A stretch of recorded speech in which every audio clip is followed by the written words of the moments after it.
دخلهم بقى على هنا، دخل اللي عندك.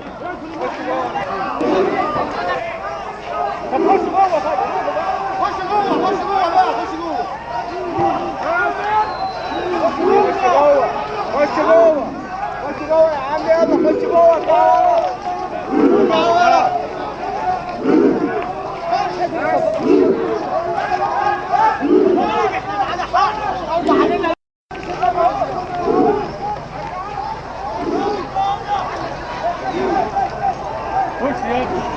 خش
بجد نور عليك يا ابوك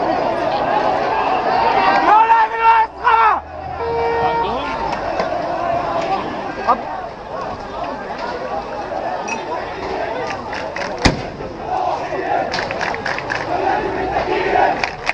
ما تصبر هو عايز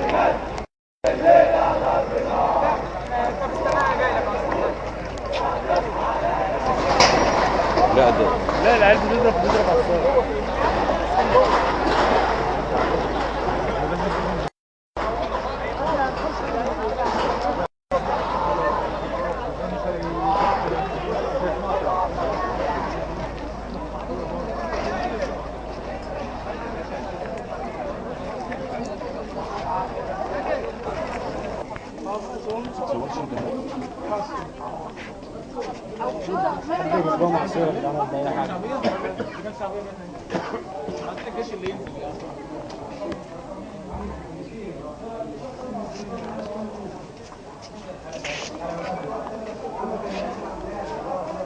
ده طيب عضل اسمه كريم، شاب كده شعر اصفر. ده كل ده عنده. دكتور علي صابر مدير مستشفى برتقال العام. جراء الاشتباكات اللي حصلت دلوقتي، هل هناك اصابات واصابات خطره؟ وكم عددها؟ لا في اصابات، لكن الحمد لله ما فيش اصابات خطر. عددها زاد عن ال60.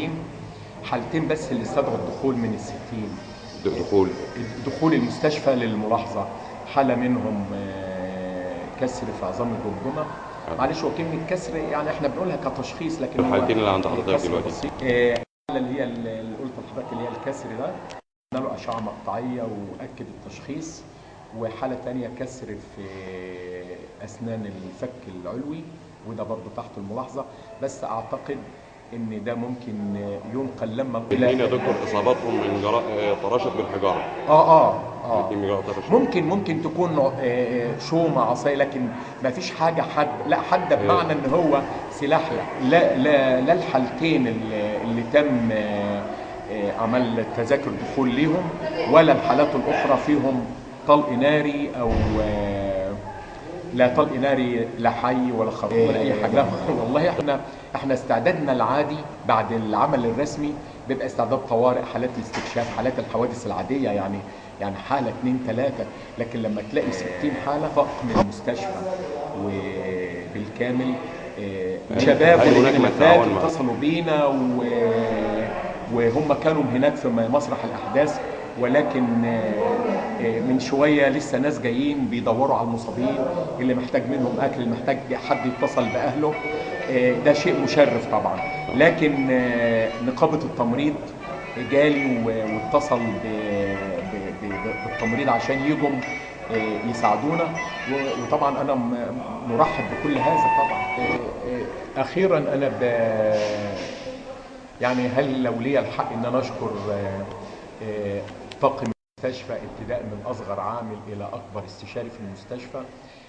كان بعضهم بيسمع ان في مشكله بيجي وهو مش نبطشي او كان بيجي متطوع، ولكن المستشفى كاننا الساعه 8:30 الصبح الجميع موجود. ودي حاجه ما كنتش احب انها تحصل في ازمه بين الاخ والاخ.